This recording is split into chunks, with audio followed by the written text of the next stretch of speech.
Today we're going to kick off our webinar with creating superior return on investment through aggressive contamination control, presented by Mark Barnes, who is the Vice President of Reliability Services at Desk Case. My name's Doug Wagen. I'm with UE Systems. So welcome, everyone.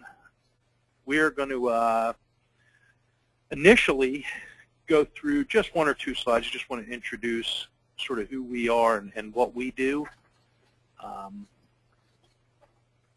UE Systems has been trying to deliver value to our customer base for 38 plus years, and in the last year and a half, many of you have come to participate in some of our other webinars. You'll notice a lot of the webinars aren't necessarily about ultrasound, which is to some people kind of strange that an ultrasound company wants to host webinars about other topics, but we're a big believer in sort of the big toolbox concept. Ultrasound's just one tool in your arsenal to make your plant more reliable. And with an increase in reliability certainly comes, more profits, more safety, a more pleasant workplace. So we're all about that.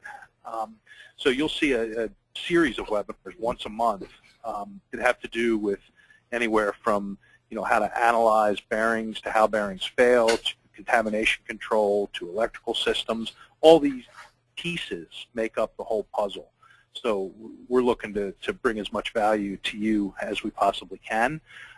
UE's got a pretty large global footprint. We've got offices all over the U.S. We've got international support for those of you who have logged on from outside the USA. Welcome. We certainly appreciate some of you, especially with the time zone differences, taking the time to come and listen to what Mark has to say.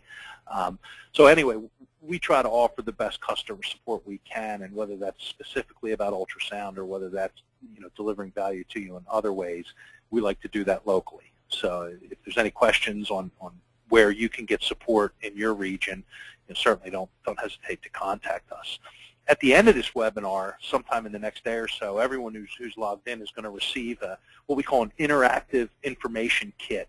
Essentially, it's an email with some push buttons on it where you can get additional information on the different types of products and services and training that we offer. So I just threw that up there on the screen for you to take a look at it. When you see that come in your email, you'll know what it is. Hit one of the buttons, and you can link directly to the information that you need.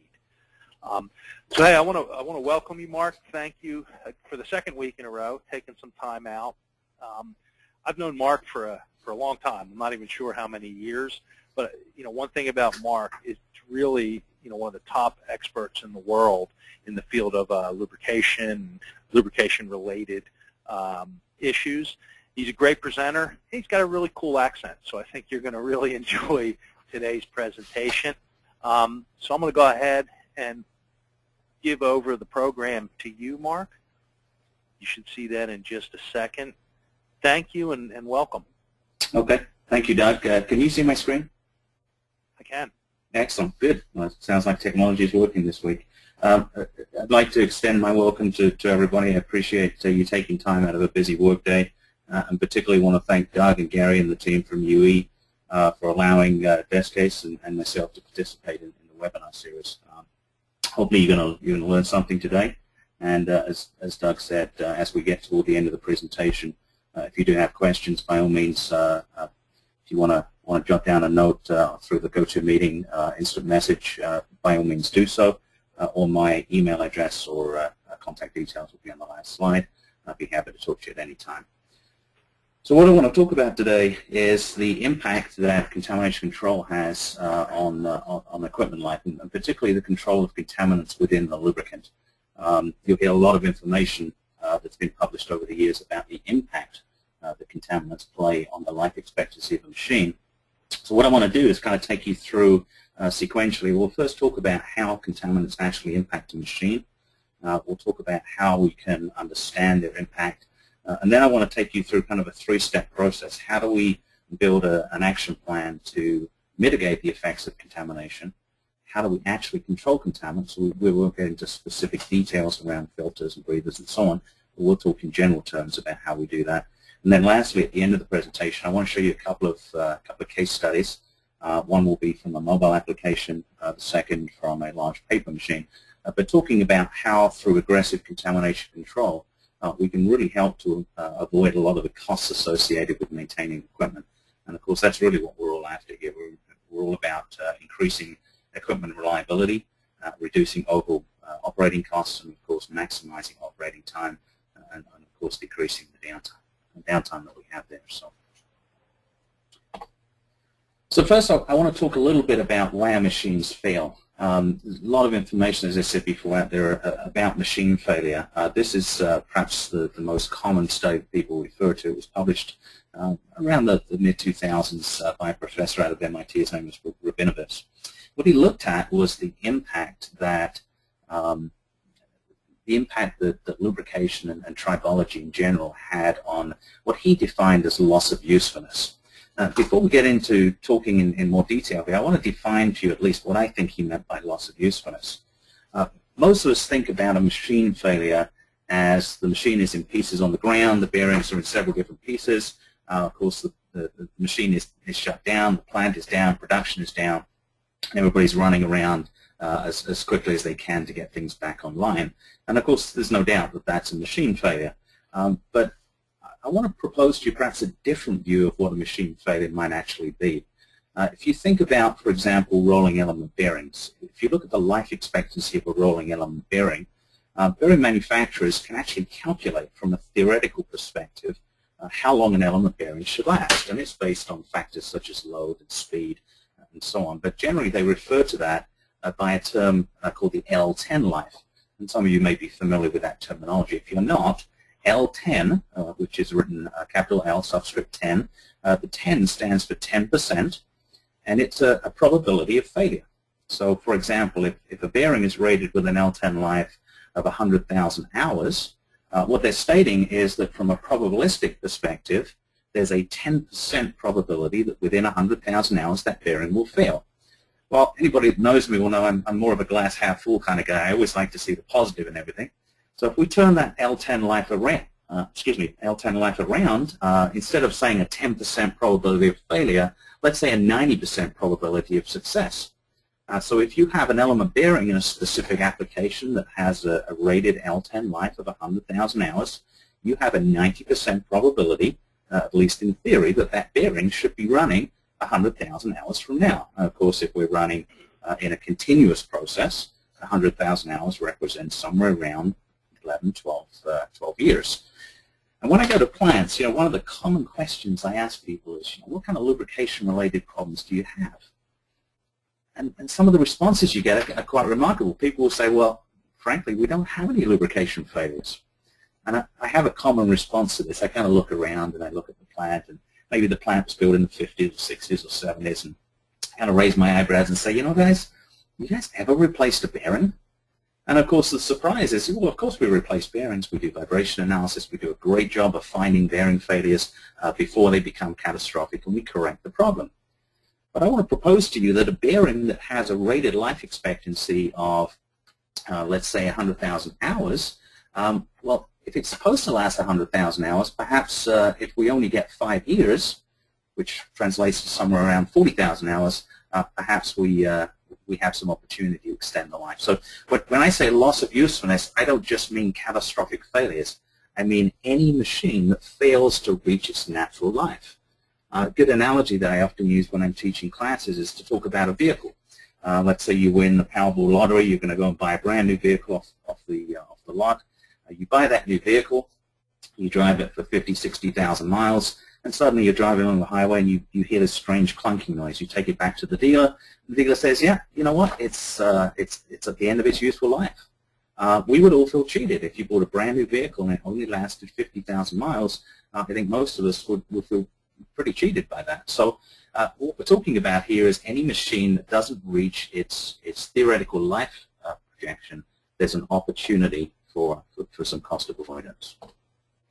So if you look at what actually causes that machine to fail, from Rabinovich's work, he concluded that at least 70% of loss of usefulness, early premature failure, is caused by surface degradation, damage to the surface of the bearings or the profile, the oil-wetted profile within the machine. If you break that 70% down, again, this is across all industries. So in some industries, these percentages will vary.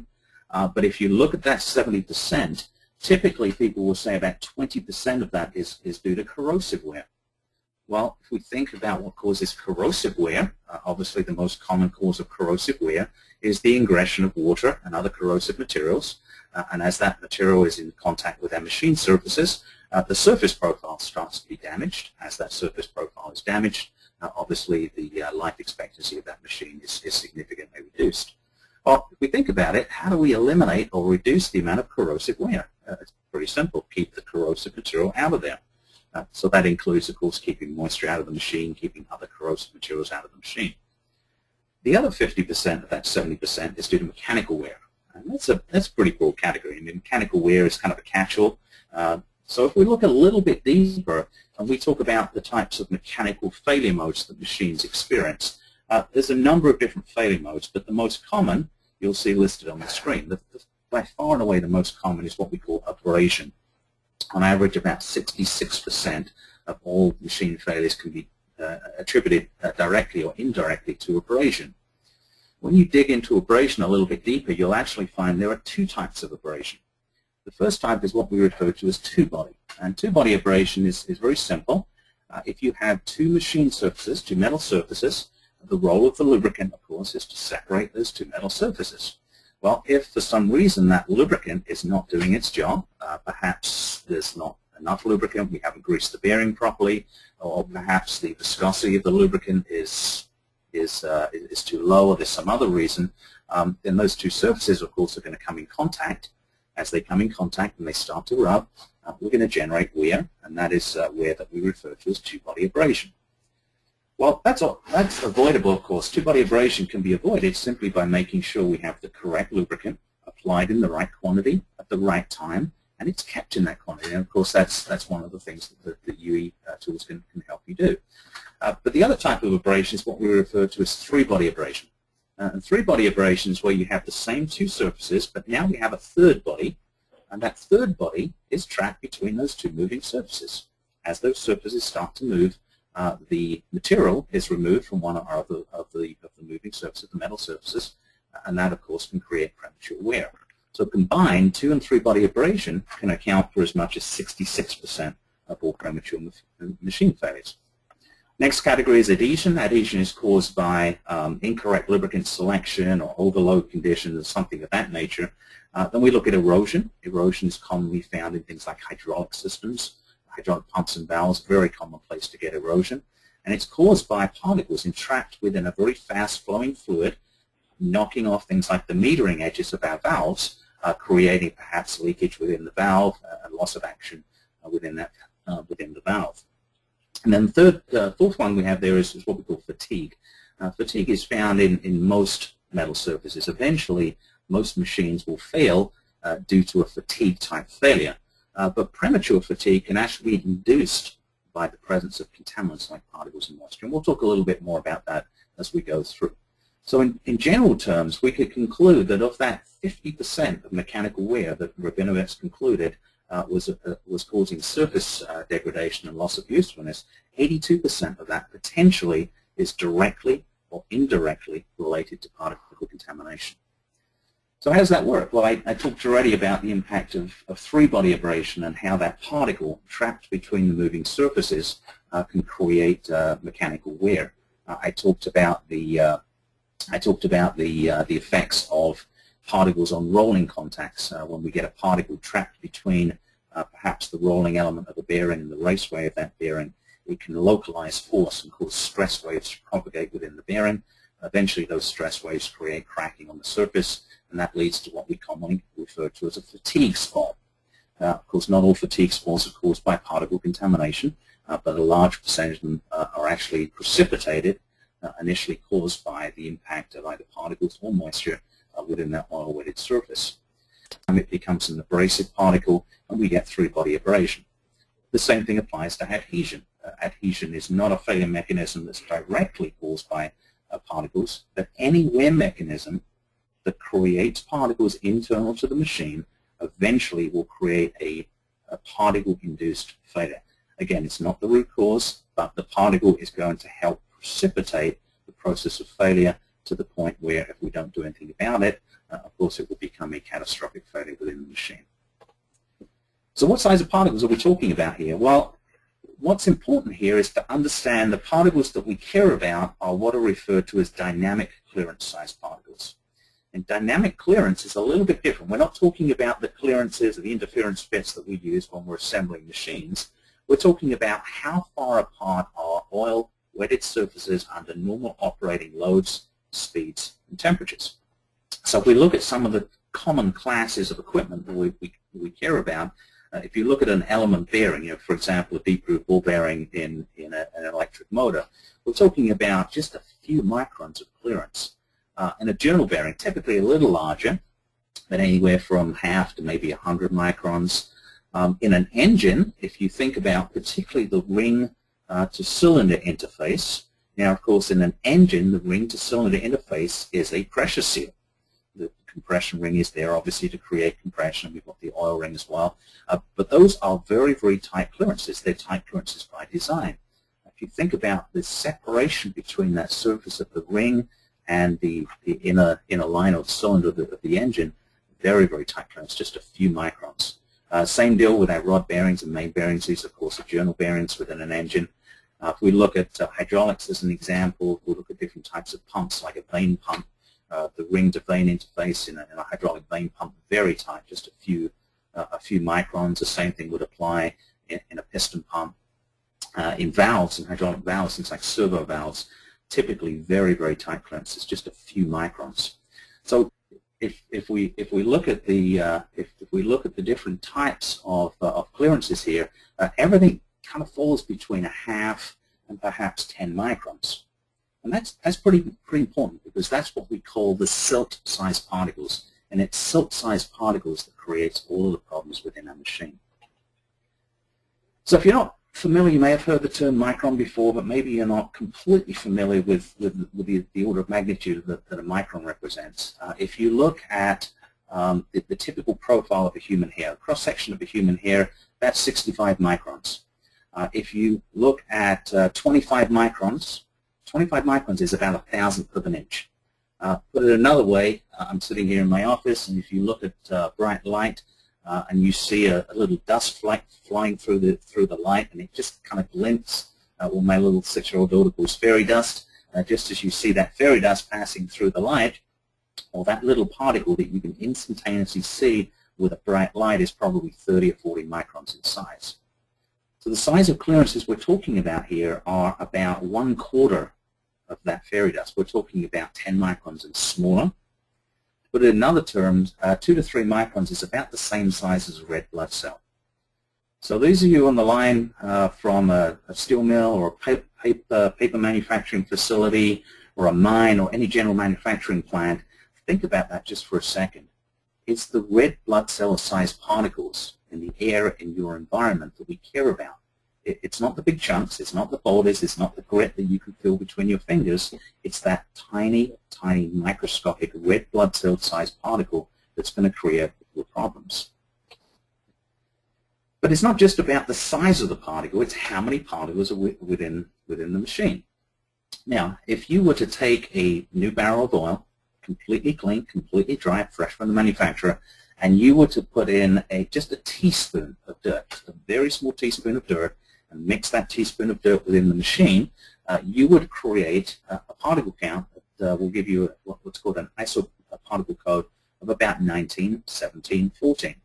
Well, for those of you not familiar with the ISO code system, 19, 17, 14 is just a measure. It just tells you how clean the oil is. The higher the number, the dirtier the oil. Typically, for every one ISO code difference, we're going to have a change in cleanliness of a factor of 2. So, for example, 19, 17, 14 compared to 18, 16, 13 is twice as dirty.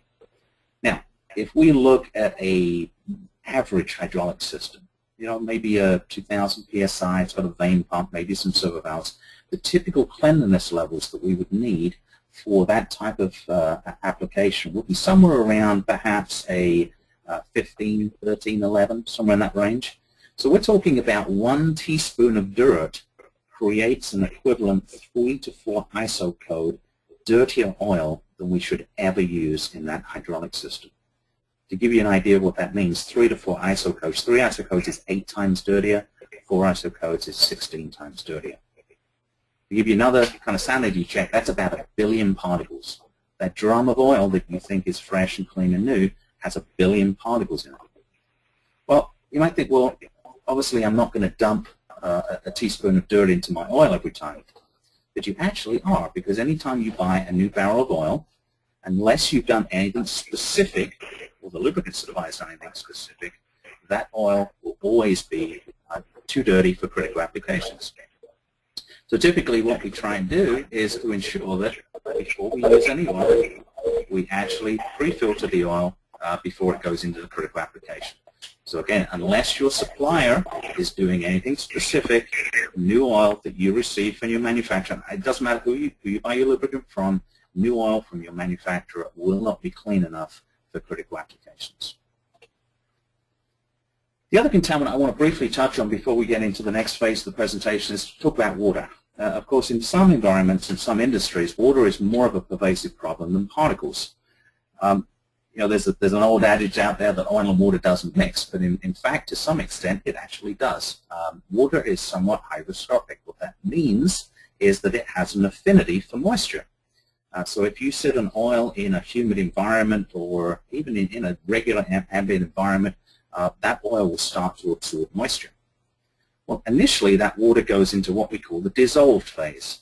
Dissolved simply means that the oil it is absorbed, all of the moisture, the water is dispersed individual molecule by molecule.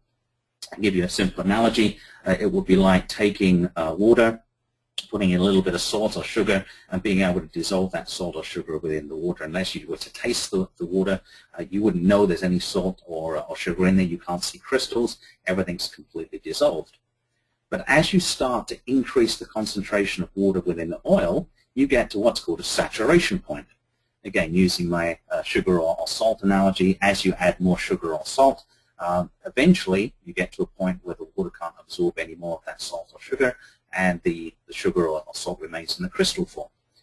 Well, within a lubricant, once we hit that saturation point, the water comes out of solution and will exist in one of two phases. The first is what we call emulsified.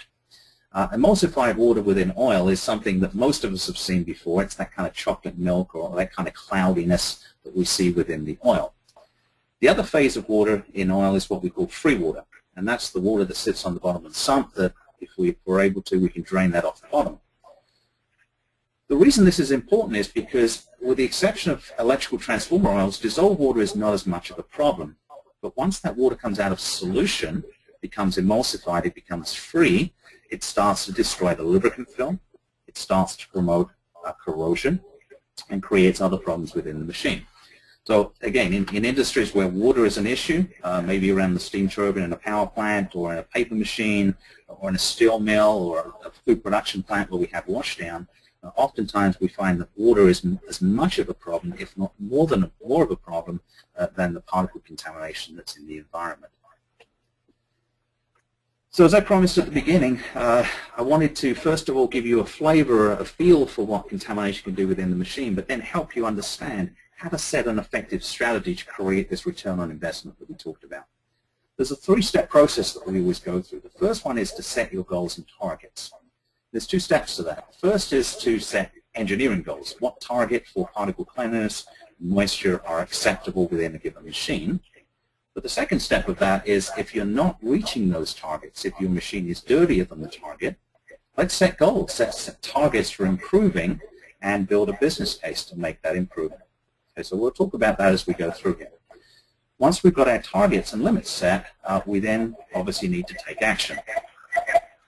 And action simply means that we take steps to control the ingression of contamination, and that we take steps to avoid contaminant getting into the oil throughout the process. And then the last step of the process is to measure the results, make sure we use oil analysis and other tools to ensure that we're on track and we can monitor and make sure that we're not exceeding the targets that we set ourselves.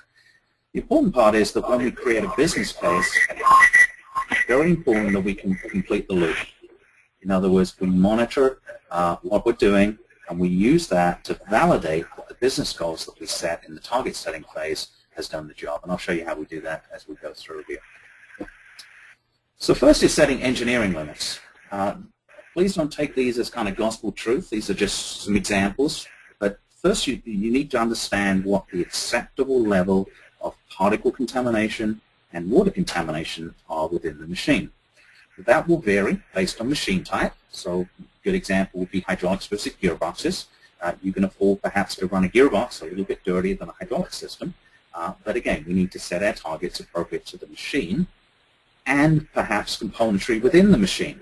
A good example would be within a hydraulic system. If you've got a gear pump, it's fairly low pressure, you only have kind of manual valves, the sensitivity of the machine to particle contamination is going to be much less than if you have a very high pressure, 3,000-4,000 psi, servo control system, variable volume pump with a lot of tight clearances throughout the system.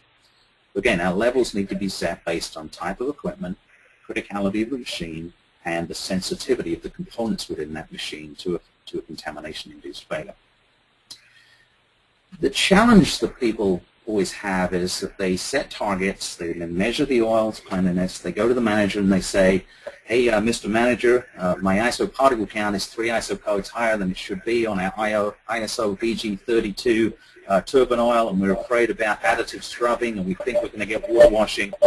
And we give this detailed engineering explanation to our manager to justify why we need to perhaps buy a new filtration system or buy a vacuum dehydration system, when the reality is that that manager perhaps is not understanding what you're saying. He's not an oil expert. It's not his job to be an oil expert.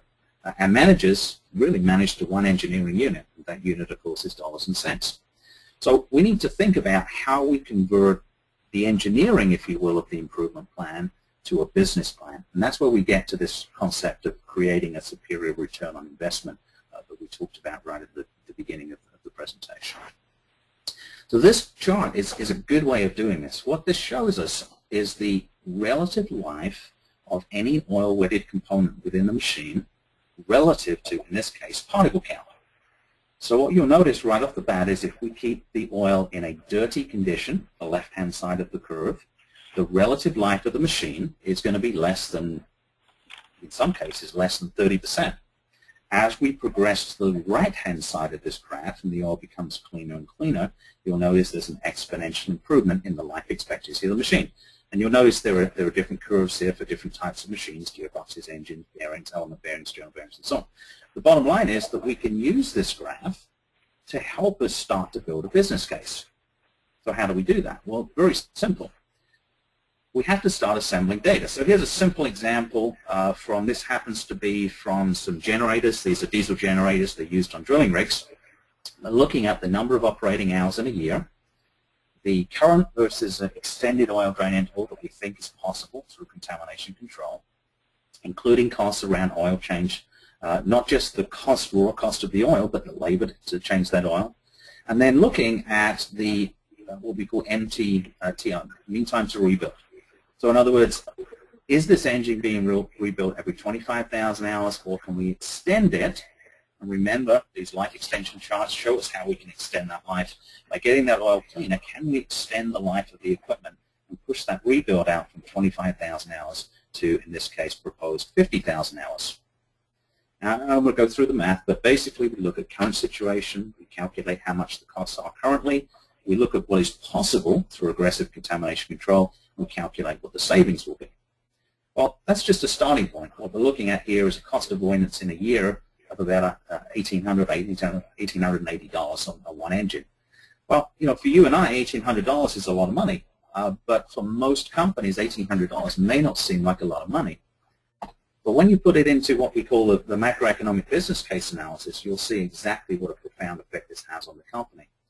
So what we're looking at here is in this particular fleet, this is a real example, this particular customer has 348 diesel generators.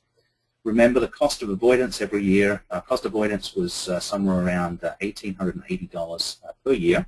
If you equate that across all 348 engines within the fleet, we're looking at fleet-wide savings of about $654,000. If you offset against the cost, I don't want to talk specifically about what they bought and how they achieved this. But if you offset that against the cost, which was $487,000, you'll notice that projected over 5 years, this translates into what we call a 5-year net present value. In other words, in today's dollars, a return of $3.75 million. That's equivalent to an internal rate of return, annualized internal rate of return of 259%. Put that into perspective, what we're saying here is if this company puts $487,000 into a savings account, over the next 5 years, that $487,000 translates into $3.75 million. That's like having a 401k plan that returns to you every single year 259%. And certainly in the last 5 to 10 years, the way the markets have gone, I think any of us would gladly accept a 259% return on investment. Put it another way, the initial investment is paid for in about 0.44 years, in other words, 5 months. Everything after that is gravy. Everything after that 5-month period, we've paid for the investment. Now we start to recoup our investment by means of extending the engine life. So these are the types of analysis that our managers really have to understand. They're not going to understand isoparticle counts.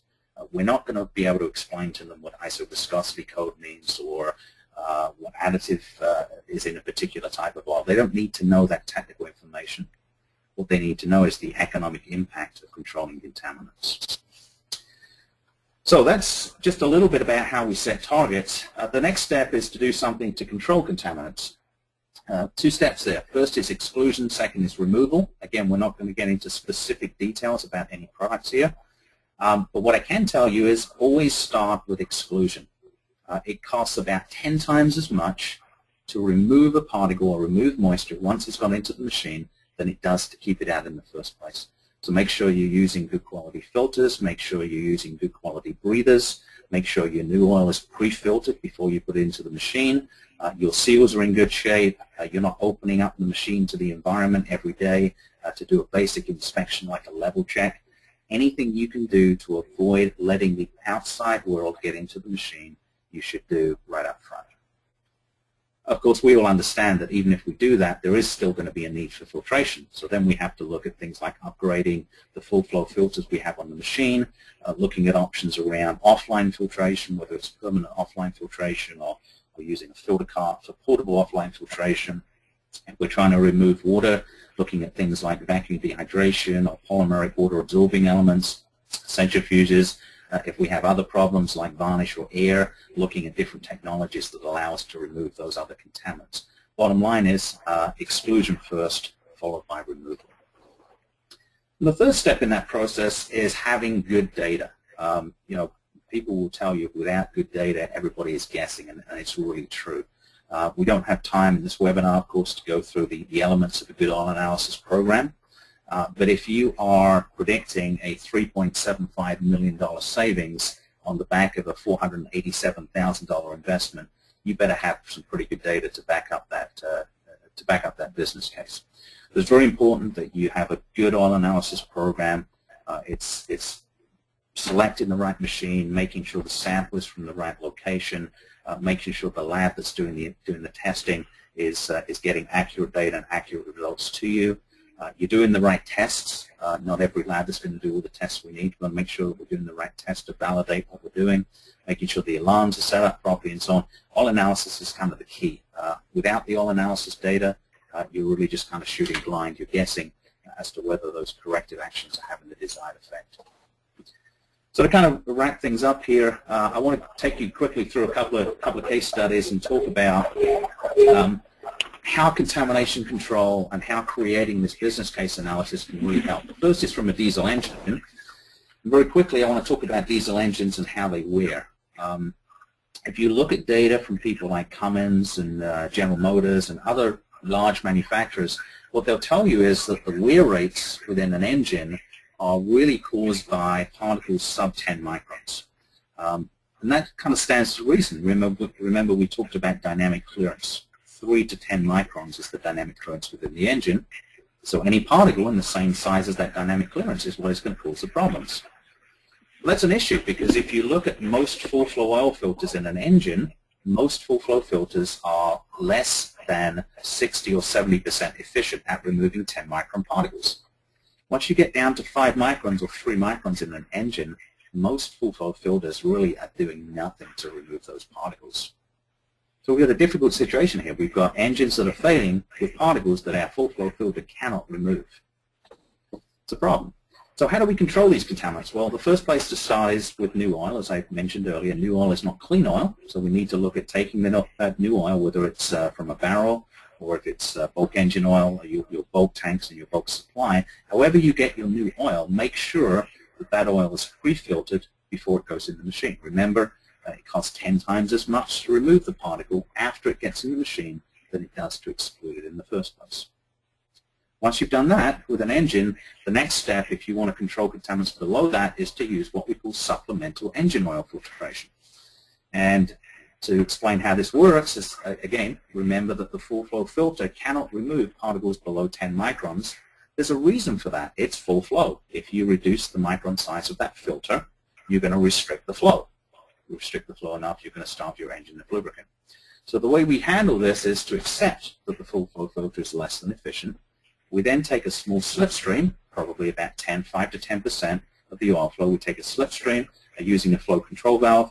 We pass that through what we call a depth media external filter, returning that oil straight back to the oil sump. With the depth media filter, we can crank that all the way down to whatever micron size we want to use, all the way down to 3 microns or less. In fact, many of these filters are around a beta 1000 at 3 microns or less, meaning they're about 99% efficient at removing 3 micron particles. Well, what's the effects of that? Well, using our life extension charts that I showed you before, if you take an engine oil from typical levels of cleanness, perhaps 22, 20, 17, down to the levels that this system will provide of 18, 16, 13, that's about a 4 ISO code cleanliness improvement. 4 ISO codes equates to about 16 times cleaner, which will actually get you a 50,000 hour rebuild compared to the typical time-based rebuild intervals that you may get from Caterpillar, which could be anywhere from 12, 14, 15,000 hours. Even with oil analysis, most engines typically get rebuilt in the 20 to 25,000 hour range. Well, if we get the oil cleaner, we can actually exceed 50,000 hours. And here's an example. This is a real example. It's a fairly small diesel engine, 3406 engine inside a Cat 980F loader.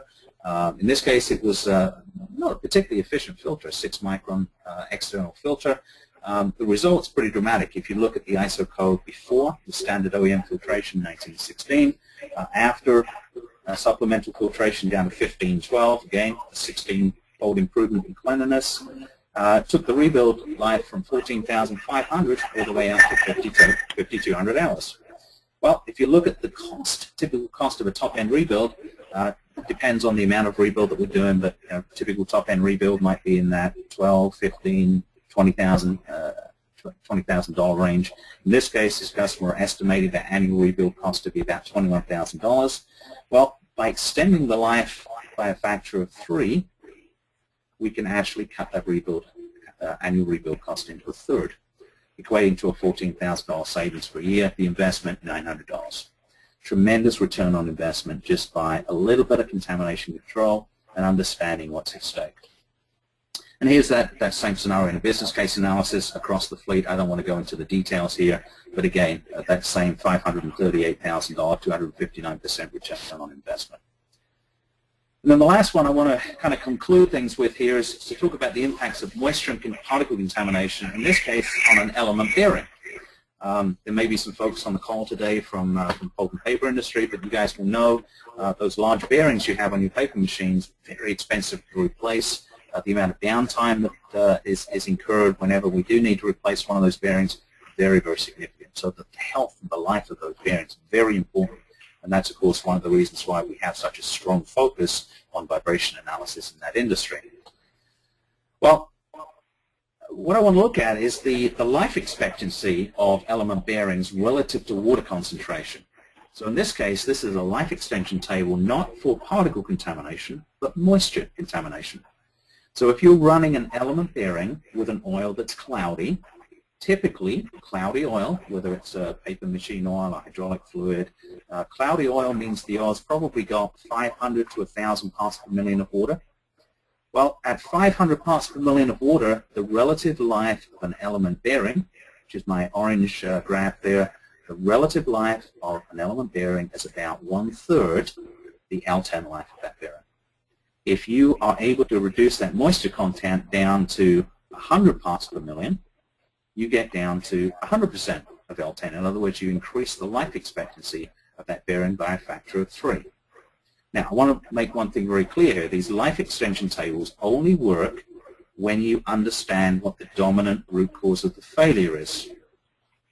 If your failure mode is not water-related but alignment-related, you're on the wrong webinar. You should be taking a webinar on laser alignment.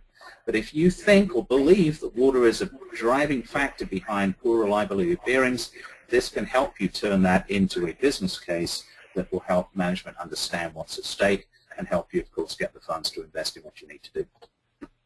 So this is an example. It's actually a paper mill in Australia, busy paper. A gentleman by the name of Lee Taylor, who's the corporate reliability leader there, done a tremendous job with that company, helping them improve contamination control across the board. They found was before they started this contamination control process, getting an average life of bearings on their paper machines between 1.5 and 5 years. Those were failing periodically with excessive unscheduled downtime. Before they had what's called a PQ index, a ferrous wear index of 30, an average particle count in the circulating lube oil system of 22, 2018, and water in that 650 part per million range. Well, they knew, based on experience, that if they could only get that oil drier and cleaner, the life expectancy of those bearings would go up dramatically. So they invested in a vacuum dehydrator equipped, in addition to the vacuum system, with a 3-micron fine filter. And you'll see the results after. Ferrous wear went down by a factor of 3. Particle count went down by 4 ISO codes, again 16 times cleaner.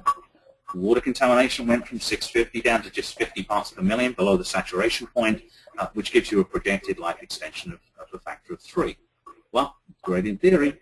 Let's look at it in practice. This is data plotted from December 2008 through March 2011. You'll see around the center, or just slightly off center to the left, there's a blue line. The blue line represents the point at which they installed the vacuum dehydration and filtration system. If you look to the left, you'll notice that they have a series of dots. There's red dots, orange dots, and green dots. These represent the number of bearings that, in the case of green, showed up in vibration analysis within normal levels of vibration. Orange are bearings that are kind of suspect. They're not at a critical stage, but they may be showing a stage 1 defect. And then finally, bearings that are in the red are bearings that are in alert level, maybe stage 2, stage 3. We need to plan to get those bearings out of there.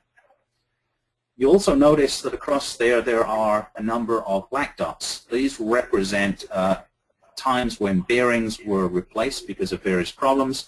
The number next to the dot, you'll notice that one says 312, 167, 101. These represent minutes of downtime taken to replace these bearings. So you notice everything to the left, we have a significant number of bearings that are suspect or in alert. We have a number of occasions, 5 or 6 throughout that time period, where bearings failed and they took significant downtime to correct the problem. Everything to the right, after installing the vacuum system and the filtration system, most of the bearings you'll see are now up in the green level. Everything's showing okay. Our suspects have significantly dropped. Most importantly, no downtime. You'll notice from October 2009 all the way through to March 2011, they didn't incur any bearing downtime. And this is kind of the same data showing water concentration. So the blue trace to the left of the vertical blue line shows water concentrations coming down, and you'll notice that everything from November onwards was below that 50 parts per million. Definitely a significant reason why they significantly reduced their bearing failures. So how does that translate economically? Well, if you look at the total number of downtime minutes on the previous graph, if you sum all those numbers up, 840 minutes of downtime over a 1-year period, assuming somewhere in the range of $350 a minute, which is about $20,000 an hour, assuming $350 a minute of downtime, that equates to $294,000 just in downtime in that short period of time. You balance that against the cost of the vacuum system, about a $54,000 investment. So every year, assuming that 08-09 was an average year, every year they're going to avoid $294,000 in downtime by investing $54,000 up front and a little bit of ongoing investment. If you project that over 5 years, that's an $863,000 return, 465% return on investment. Again, to give you a feel, that's like putting $54,000 in the bank today. 5 years from now, when you're ready to retire, that $54,000 is now worth $863,000. And again, I think most of us would take that as part of our retirement planning.